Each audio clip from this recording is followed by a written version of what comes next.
All right, so today we're going to talk about housing affordability one more time. And as you know, in previous videos, we always talk about how the average price in Reno is starting to push up towards $600,000. So what we thought we would do today is we wanted to take you out to one of our most recent listings. It's a house out in the Sparks area that is listed for $559,900. We're going to give you a tour of what you can expect to see for what price-wise would be considered an average house in Northern Nevada.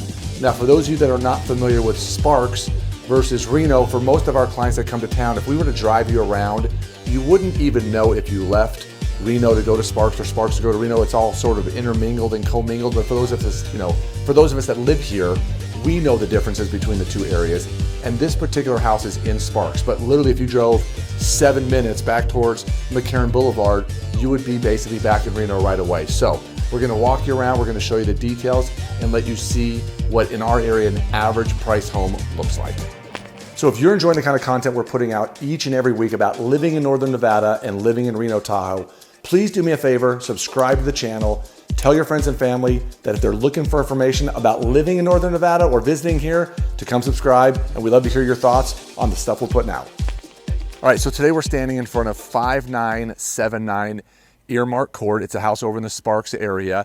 The street that we're on basically dead ends. It's a cul-de-sac street, and there's a park down at the end that we'll show you some photos and some video of. But we wanted to give you an idea of what you can expect to see for $559,900. And if we start to pan towards the house, we're going to show you it's a stucco exterior, tile roof. It has a paver patio or a paver driveway that leads into the backyard as well. We've got some nice rock accent work on the front of the house. And this is a 3-bedroom, 2-bath, 2-car garage house. It's built in 2016 on what would be kind of a standard South Meadows double diamond size lot. And a lot of these newer homes are on these lots that are sizes that are a little bit smaller. It's a 0.14 acre lot, and it is 1,784 square feet. So we're going to take you inside and show you what you can expect to see, again, for what's considered an average price in our area. All right, so we're going to go check this house out. Again, we got the paver patios, which for some of the newer areas and newer homes, this is pretty common versus having the just regular concrete driveways and things on those lines. This, in a lot of houses, is an upgrade. So when you see these like rock accent works, there's some houses, if we were to show you down the street, it is just straight stucco. So these would be considered a slight upgrade on some of these properties. And so let's go take a look inside. We'll walk you in and show you what you can expect to see. So in this particular house, we've got some LVP flooring versus the old days we used to see a lot of carpet, a lot of linoleum, a lot of those type of things, which leads into this more modern sort of great room look. And again, for a house that's basically 8 years old, this particular granite countertops, these particular types of cabinets that you'll see in multiple different colors, you're going to see pretty regularly because it's more this great room concept. And that dining area / breakfast nook is what you're seeing in all the things. Most of these newer homes do not have a formal dining area or anything along those lines. You're typically going to see stainless steel appliances. They're not the super high level things that you might see in some of the other areas in other parts of town. But again, these are pretty standard granite counters that you're going to see all over the place. And in our area, which many areas is not the case, typically the refrigerator and the washers and dryers are not part of the property. Now, they could be asked for in an offer. Some sellers will include them, some will not. And then typically in these corner areas, you're going to have some sort of built-in pantry with some shelving and some cabinetry. So the downside is in these homes, our average price points, this is the living space. It's not massive, it's not huge, but it also does have 3 nice sized bedrooms, a separate laundry room, and a big garage area. So we'll show you some of those other parts of the home here just in a minute, but I just want you to see. So as an example, if we walk around this way again too, into the living space, you have fireplaces. Now these are gas burning fireplaces that they did a nice rock accent work around, and they put a nice hearth on the front of theirs, but you're not gonna see wood burning devices or wood burning fireplaces in these newer homes. They're just not allowed. We live in a valley and they're trying to control the smoke and the air quality and those kind of things. And so because of that, you're only going to see these gas fireplaces, but this is your living space. For me personally, you do kind of have a wide walk-in entry level area. My home in the South Meadows part of town is a very similar entry. So this space could be used maybe a little bit better, but for most people, this is where you're going to live and gather. Now, when we go back towards the front of the house, we're going to show you where I call them kid bedrooms, where those initial 2 bedrooms are. And in this particular house, they're actually really good size. A lot of times you're going to see bedrooms that are more than that 100 to 125 square feet. These are pushing towards 180 square feet. So because of that, they share, it's not really a Jack and Jill bedroom or bathroom, but they share this space. So of course, they've done some nice upgrades here, lights with ceiling fans. They painted the rooms. They did some custom work. They have 2 little kids in here as far as that goes. And they have relatively big closets. Now these closet doors, if you come on in this way sitting, you can show them. Those closet doors and actually the doors to the house, these are those multi-panel doors versus flat. So sometimes you'll see flat doors. That's typically in even lower end, lower pricing stuff. But typically blinds, window shades, ceiling fans. They've done a lot of nice stuff in this particular house to give you some nice sort of more custom upgraded features.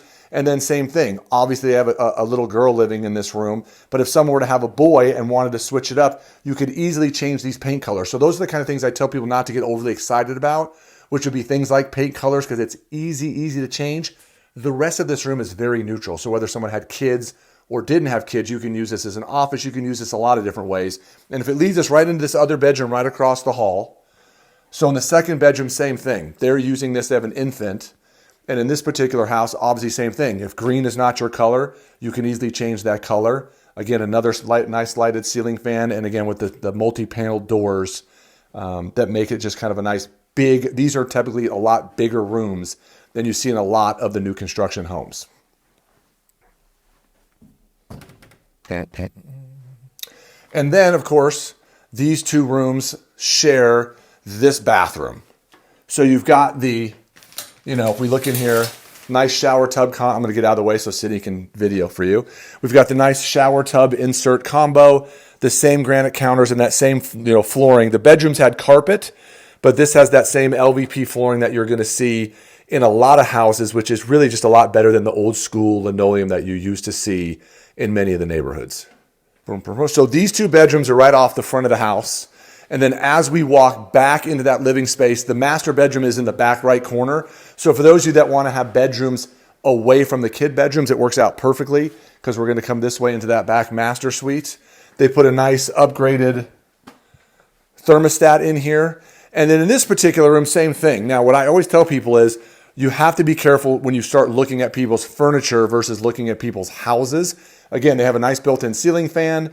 They've got really nice, moderately upgraded blinds. So again, this is an average price point that you're going to see in the Reno-Sparks area. And again, queen, might even be a king bed with 2 big end tables, lots of space. Now, for those of you that are not used to this, a lot of these in our area are open. They put a door in here, so it's open leading into the bathroom.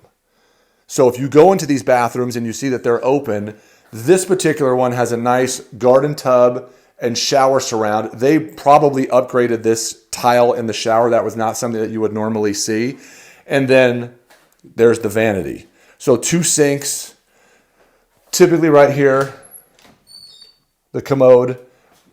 And then of course in these particular models, they have a nice big walk-in closet.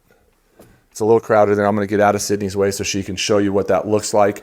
But you have a walk-in closet, moderately sized, but again, for a house that is 3 bedrooms, 2 baths, 1,784 square feet with a 2-car garage, this is pretty much as move-in ready and as clean as they come. There really would be not a whole lot for anyone to do other than if you didn't like certain paint colors, you wanted to change up a few things and do that kind of thing. But for the most part, it's in mint condition. You're talking about an 8-year-old home that is pretty much move-in ready for people. So again, for an average price point where people are having maybe some affordability issues and they're just trying to do the best they can to get a price they can afford, well then here's a house where the payment's going to come and you won't have to worry about doing a bunch of extra on top of what you're already trying to do. So we're going to go now take a walk out to the backyard and show you what the outside on what a 0.14 acre lot looks like. Now this one's on a corner, which is nice because you don't have neighbors on the one side. You just have neighbors on the other side. And what's nice is that is the garage side. So it's really relatively private for a bunch of homes that are relatively close together. We're now back in this great room living space area with this huge kitchen island and what I call either a breakfast nook. People are going to use this as a dining area because again, there's no formal dining area. What I like about houses like this is you have an actual door that leads you out to the backyard, not a sliding glass door. I was always amazed in my real estate career when you would see sliding glass doors, how easy they are to just literally pop out so that people can get in and out of your house when they're being replaced. It's crazy how easy they are. But this one has an actual door that leads out into the backyard. So we're gonna walk you back out here. I'm gonna hold this open so Sydney can get through. We're gonna walk you outside. And again, what's nice about this particular house is paver patio, but you can see not overly deep. So if you walk that way a little bit, Sid, you can show them what we're talking about. Not overly deep, but has plenty of room for patio furniture, has plenty of room if you have dogs. So there's a little bit of a grass area that they're working on, trying to get fixed up a little bit. They got a couple of bigger dogs. That's part of why the people that live here are moving. And then you've got a second room of patio table and chairs. And you can see when you're looking that direction that there's not a neighbor right next to you. They're across the street. And even the neighbor behind us is a single-story home, and a couple neighbors that are to the other direction. For homes that are relatively close together, it is pretty darn private. But if we walk this way, they've got a pretty decent side yard as well. And this side yard will lead you into the front of the house again. So these sheds, these are typically sheds that would be potentially something that you can move or take with you. So depending on the negotiation, when someone buys a house, these might be included. They may not be included. It all just depends on what the seller and buyers are looking to do. But it leads you to the gate, right back to the front yard. There's not a door on this one. Sometimes there'll be houses, there'll be a door on the side that leads out through the side. This particular floor plan and model does not have that. But let's go ahead, we'll take a walk into the front so people can see what we're talking about. Whoop. I'm gonna come this way and lead you right back into the front of the house. Now this one, again, 2-car garage. It does have a code on the side of the door so that we can open the garage, but we'll go ahead and get that opened up for you guys because you can get an idea of what it looks like. All right, so now Sydney's over standing on the sidewalk, and now we're showing you the size of their 2-car garage. Now this particular family that lives here, they do not park both cars in the garage. They've got a couple little kids. It's part of why they're moving to a bigger house. And so they've got a bunch of storage on the side. They've actually got a fridge and a freezer and some workout equipment out here in the garage as well. But if you were to drive up, for those of you that have questions about like, will my big truck fit in there? Or will my really tall car fit in there? These are typically, this is almost an 8-foot door. So if I stand up there, that's pretty good. A lot of times they're only 7-foot doors. And typical garages in a neighborhood like this are going to be roughly 20 by 20. If you were to come to this side and show the video the other way, Sid, you usually can see from the side of where the garage door closes how much space there is to the wall. And so if there's only a couple of feet, then typically they're 20 by 20 and they're 400 square foot garages. Sometimes you'll see that be a little bit bigger. A lot of times in neighborhoods like this and price points like this, you're going to see a tandem 3-car garage. So it looks like a 2-car, but it has a tandem 3rd car, which is nice for storage, where a lot of this could get pushed back there. And then people could park 2 cars in here. The other thing is sometimes you'll see 3-car wide, which also helps as well. But again, if somebody is a family with a big van or a big truck or multiple cars, it's going to be sometimes a little tight on the sides to get them to fit in here. But this is typically what you're going to see. Now this one, the stucco has been, or the drywall in the garage has actually been painted and closed, and they've even got a window back towards their front door. But many times you're going to see them taped and textured and unfinished. My house where I live, I'm in a similar type neighborhood to this is, mine is unfinished.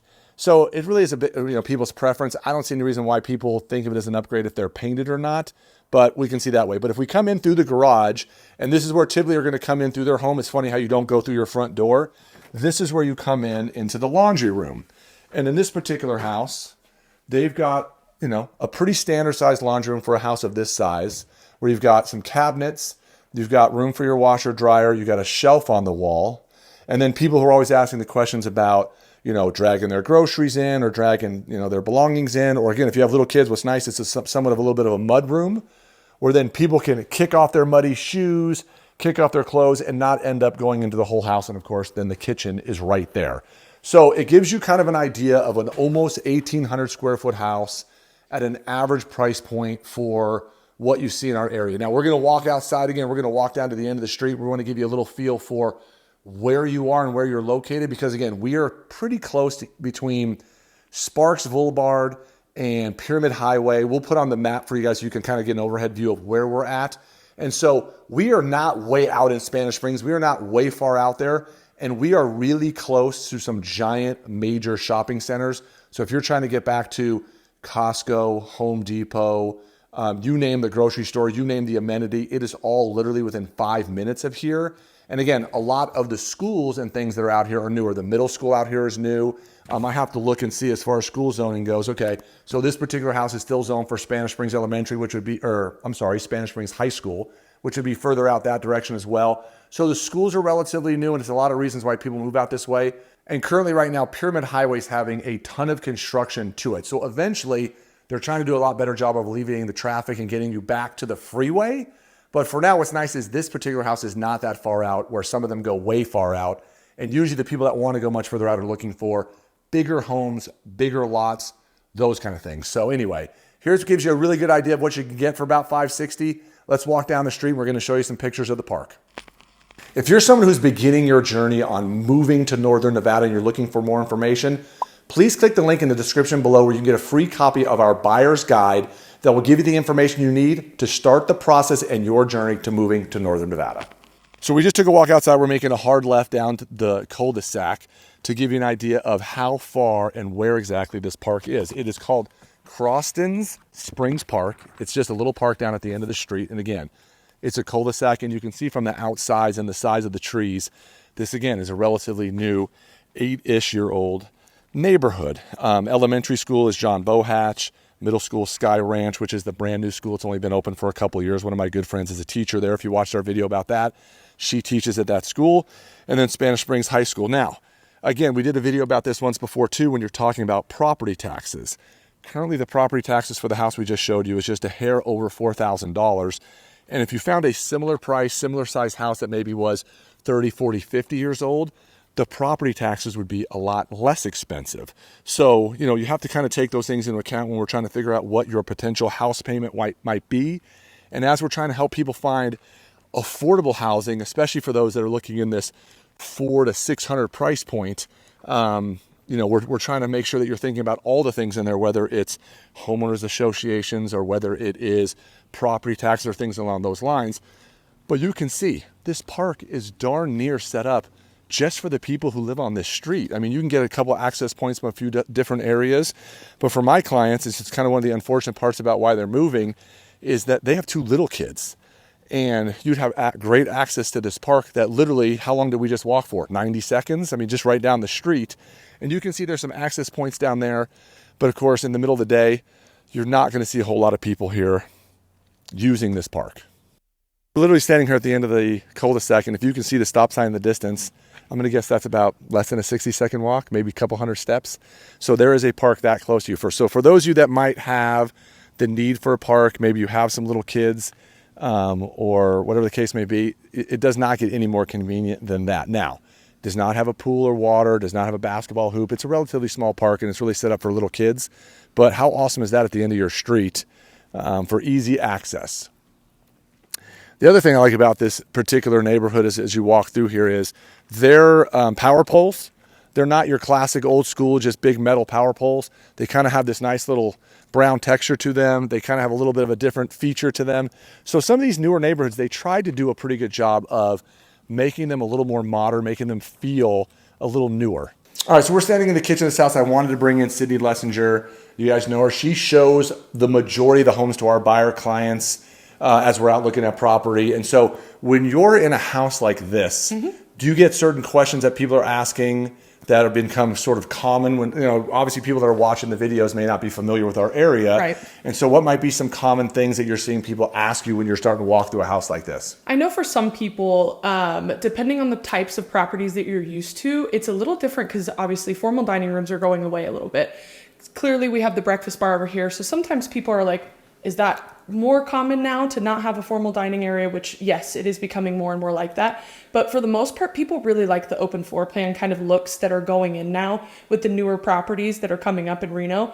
And they like that the laundry rooms have been separated and close to the garage. But for the most part, question-wise, it's just floor plan and things of that nature that really are what matter to people at the end of the day. When I try to explain to people, especially for this particular house, the bedrooms, because we have a plot map, we'll put a picture, a plot map, a floor plan of the house. Yes. We'll put a picture of the floor plan so you guys can see what we're talking about. But those 2 kid bedrooms that are in the front of the house, I always just call them that. Yeah. They're more like almost 180 square Yes. feet. The master suite is about 240 square feet, not including the bathroom area. And then this great room, it's probably close to 500 square feet. So you kind of get these big rooms versus when you take some of these older houses sometimes. Yes, and the rooms feel small. Well, this particular house has 10-foot ceilings. So you do get some modern amenities and modern features for a house, like I said, where you're starting to hear more and more about people saying how unaffordable it is to move here. Right. But again, this is a house that you could probably get in the we were asking $559,900 at the time that we did the video, and we'll see what eventually sells for.